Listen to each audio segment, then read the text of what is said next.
just looking at my to-do list of all the chores that need to be done around the house. There's so many of them. Where do we start? And how can we be sure to be able to follow those principles that we just spoke about posture, positioning, and also our pacing? And let's take a look at as well how the 4Ds can help us to be able to accomplish our tasks without increasing our pain. We'll try to see what sort of tools we can use that can make our job easier and help to limit our pain from increasing. And also some little tricks that can help us along the way. But please, if you have some techniques that are already working for you, then keep up with those. Please enjoy the following.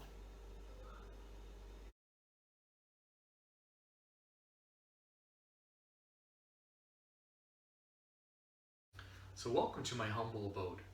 So one of the chores that we have to do at least weekly is dusting the house. So what are some things that we can do to ensure that we keep proper posture and positioning? Notice some of these tricks. Now, getting down on our knees to be able to dust the table, perhaps in the living room, is not going to be easy for all of us. Perhaps it's hard on our knees, on our back. We may find it difficult to get up afterwards. So if we're not able to simply dust in this sort of a manner, then what we could do is bring over a stool. So then instead of having to bend down onto our knees, we can instead use that stool, which brings ourselves closer to the surface that we're working at. This will allow us to keep better posture and positioning, and again will allow us to pace ourselves out throughout that activity. But again, if the activity we find to be too difficult, then what we can do is delegate this task to somebody else, maybe to a family member, maybe to a friend. For some of us, we may even consider paying somebody to come into the home to do the housekeeping for us. If this is an option for us that we can take advantage of, then all the better.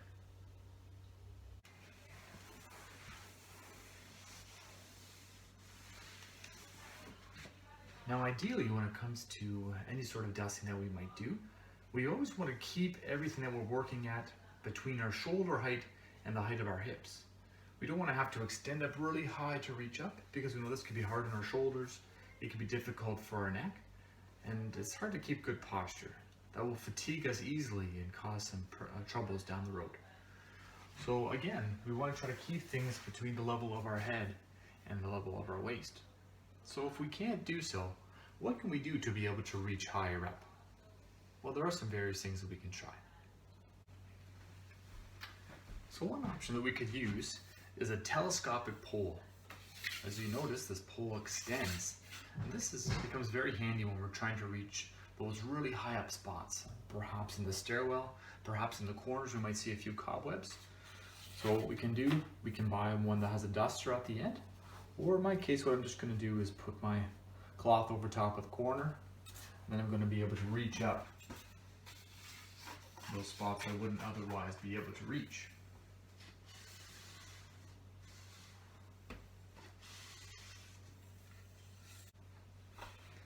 Let's just say that having a pole like this can really go a long way.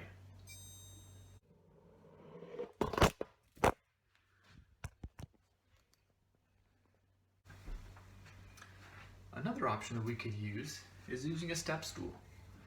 Here I have one here with me. So by using that step stool, I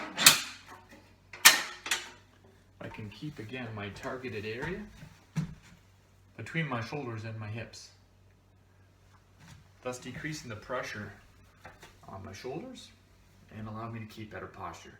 So then I'm using my energy in a better way, more efficiently, and it's going to allow me to accomplish more things with the energy that I have and lighten the load and make it easier on us. Ooh, have you ever had to clean the tops of your cabinets?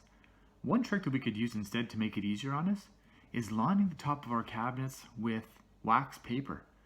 And then every so often we can remove the wax paper and put fresh ones on instead.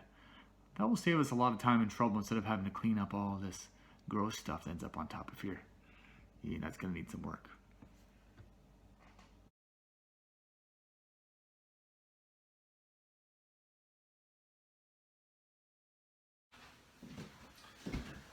One chore that nobody seems to enjoy is having to clean the shower.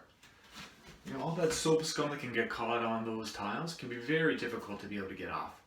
So first of all, we want to take advantage of any sort of products, of course as long as we're not allergic to them, that will allow us to be able to remove that soap scum and residue a lot easier.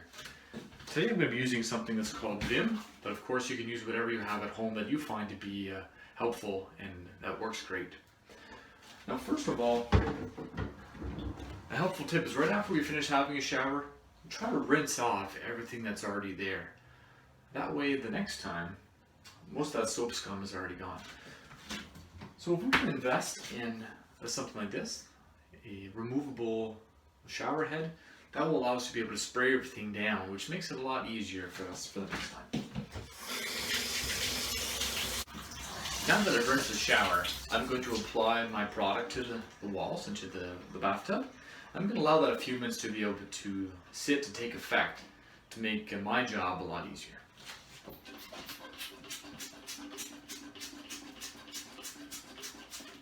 It would help if I had a little bit more left in this bottle.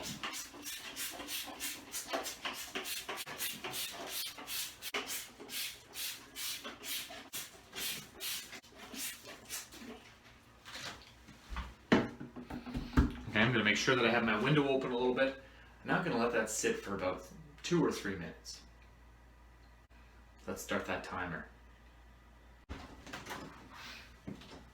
This would be an excellent opportunity for us to take a break.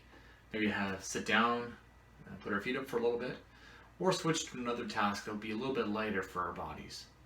So that's one thing that we want to always think about, is separating the heavy tasks by putting a light task in between them. And that will allow us to be able to better manage our pain.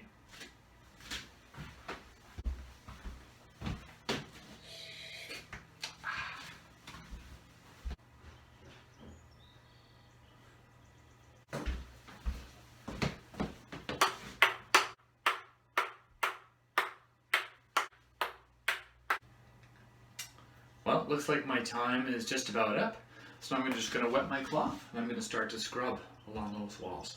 Now how can I do that with, again, keeping good posture and positioning? Let's think about this for a little bit. So what we don't want to do is this, having to reach right over to be able to scrub the walls. Because again, that's putting our body out of position. We want to keep our task close to us. That's going to allow us to effectively manage our pain. So then what can we do to bring that task closer? Well, same ideas with that telescopic pole when it came to doing the dusting. That allows us to work at an area that we wouldn't normally be able to reach. So using something that would be telescopic or a bit longer of a pole, that can allow us to be able to reach the other side of the bathtub. So maybe we don't have a telescopic brush of some sort. How about a Swiffer? Maybe that could work. Let's try that. Well, this is the closest thing that I have to a Swiffer around my house. So normally this is used for doing the floors, but I'm going to use the same idea to be able to clean the walls here of my shower. So because there's a bottle or canister on this, I'm going to remove that because I don't want to add any extra weight to what I have to do.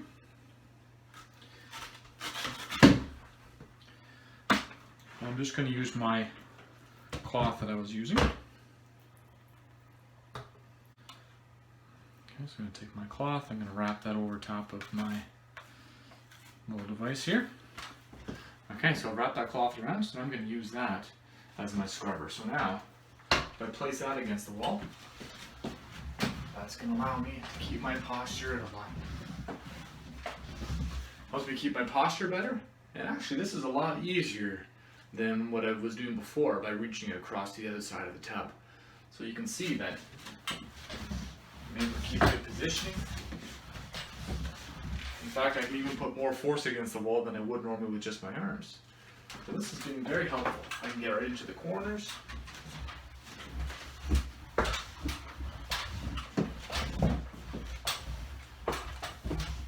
And just like our favorite saying, don't work harder, work smarter. So hold on, I'm going to work really fast to finish this up for you.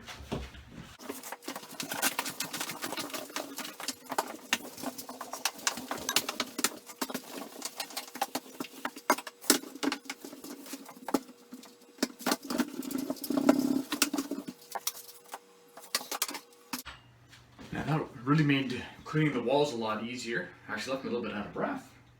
So maybe now I should take a break.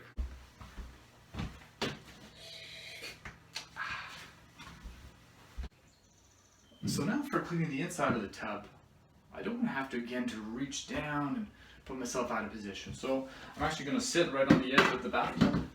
This is one way to be able to wash the closest side to me. That makes it a lot easier that way. Again, we could bring our stool in to sit at the side. But what about for reaching across?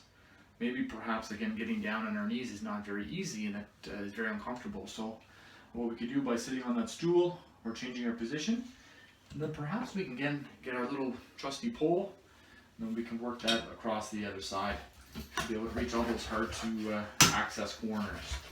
That can make it a lot easier for us. And sure, maybe it looks a little bit awkward, but you're going to appreciate in the long run when your pain is more under control. So again, give me a moment to let me finish this up.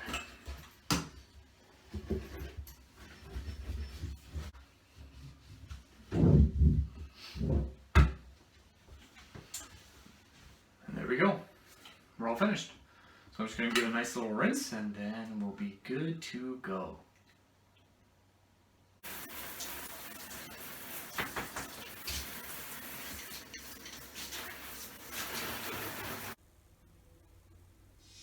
Spick and span.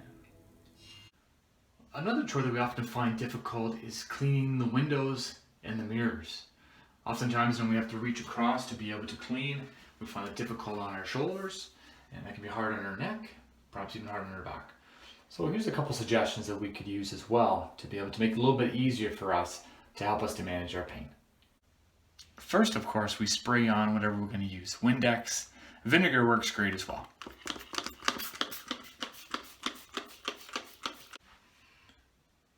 Now here's the tricky part.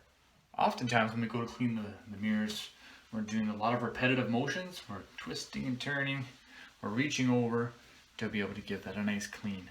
And that's difficult for us to do. So try this instead. So we can still use our desired product, but instead if you purchase just a cheap squeegee, you can get them at the local stores. That could be able to save you a lot of time and effort. So instead of having to do all that scrubbing, once everything is sprayed on, we can simply bring it across,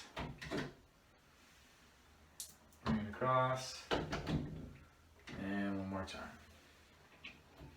Okay, so now our mirror is nice and clean. I haven't used a lot of effort. I'm just going to wipe around the corners to get off all the excess that may have come down. And just like that, my job is done. So then say if we had to clean windows a little bit higher up, we can do the same thing with our squeegee, but again this time instead we would put it on a telescopic pole. That would allow us to be able to reach to the top. It's true you may not be a professional window cleaner, but you'll figure it out, and in time you're going to enjoy the results that come with it, especially the fact that your pain does not increase.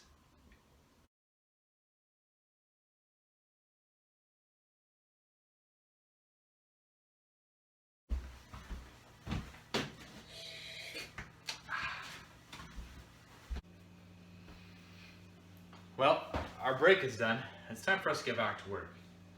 One thing that we have to do now, we've dusted everything, we've cleaned the bathrooms. We need to be able to clean floors. So let's try some different techniques when it comes to using the vacuum.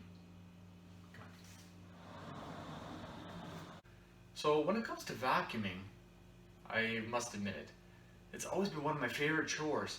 I just love the sound that the vacuum makes when it sucks up all that dirt. It just is rewarding right away. And no, I do not vacuum other people's houses, just my own. But thanks for asking. So when it comes to using the vacuum, there's lots of different sorts that we can get. But the key is to think about getting something that's lightweight, something that's going to be easy for us to transport. As well, if our house has multiple levels, then one thing that we could consider that can make it easier for us is having a vacuum both on the upstairs floor and on the downstairs floor, to avoid having to carry that vacuum up the stairway. So now when we're doing our vacuuming, oftentimes you notice that we'll twist and we'll turn as we try to reach every crevice. But again, we think about that principle of keeping a task close to our bodies, because this allows us to keep our positioning upright. So when it comes to vacuuming, it's no different. So in my case, I have the wanded, the tube, then I have the canister at the end. And this I find is a nice, easy type of vacuum to use because you're not always pushing and pulling with your arm all the weight of the canister, but rather that gets towed behind. So when it comes to using the vacuum, this one is nice because, again, it has a telescopic arm, which allows me to keep it nice and long and allows me to keep my positioning proper. So I'm going to try to step along with my vacuum as I'm moving it along the carpet. So I keep my body moving along with it, almost like I'm doing a little dance. So I step along with the vacuum, always going in the direction. I'm trying to avoid doing that extra long reach because, again, as you can see from my back and my positioning, it starts to add that extra curvature, which could essentially put my back at risk of getting hurt. So those are some things to keep in mind when it comes to vacuuming.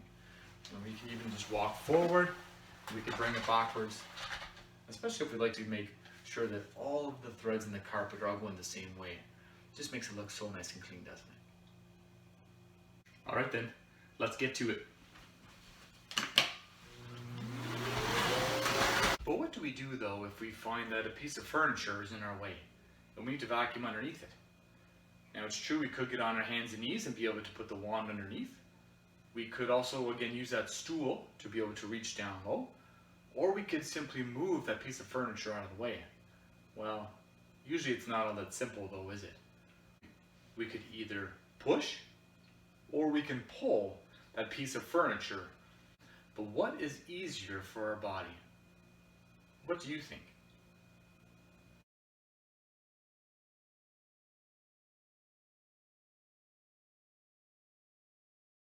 Now as you can see, if I was to pull this piece of furniture, you could see the position that it puts my back into. But rather if I push, naturally our back ends up being more straight. So it keeps better posture and positioning. So some things to facilitate that. If we have hardwood floors, we can put some of those felt pads underneath the legs of all of the chairs that we may have to move, or pieces of furniture. Or if it's on a carpet, we can get some of those little cups that go underneath the feet of the table or the chair or couch that we might have to move. So these sort of things can make our job easier. So when it comes time to move them, we're not going to be at great risk of hurting ourselves. So again, don't work harder, work smarter. Certainly another task that could be very draining and difficult for us is cleaning the baseboards. We don't like to get down to our hands and knees to be able to have to wipe them all. So instead, what you could do is use your vacuum. You can take the head off of the wand, and then we can use the vacuum handle, the wand, to be able to go along the baseboards to get off all the dust and all the dirtiest spots. Now it's true, oftentimes people say you can't beat elbow grease, but we may not have a lot of elbow grease to go around. So then perhaps we can use this as a start and see what really is our priority and what's most important to us. So now that I've finished all my vacuuming, I have to move on to cleaning the floors now with a mop. So I don't have a traditional mop like many households do. Instead I'm using this sort of like a Swiffer idea, which also has the bottle on the front where I can put my solution that I wish to put on the floor to be able to use that to clean. Now if I was using a traditional mop, oftentimes we will dip it into the bucket and we swing it out from side to side. But as you can see, that's moving myself away from the center of gravity, and it's twisting and turning, putting a lot of torque onto my spine. So the key is always to keep it close to you. So if we are using the traditional mop, we would simply make small little side-to-side motions as we're going back and forth. Not the big long motions, but just small ones, so that way we're not moving far away from our center of gravity. Now with this type of a method, I can give it a spray on the ground, and then I can simply clean back and forth, just like I would with a vacuum cleaner. So it again allows me to keep myself with proper posture and positioning. And we also want to think about pacing when it comes to cleaning the floors or vacuuming. So we don't have to do the whole house at the same time. Break it up into sections. So perhaps in the morning I'll do a couple of rooms, in the afternoon I could finish off. Or split it up from one day to the next. Or we can think about that 80-20 rule, where 80% of the dirt it's probably found in 20% of the area. So we want to focus on those areas the most to be able to get the most bang for our buck, to be as most efficient as possible. And one thing that also makes a job a lot better is putting on a little bit of music. Hey Google, put on some dance music. Sure, here's a Google Play music station called 80s Dance Hits.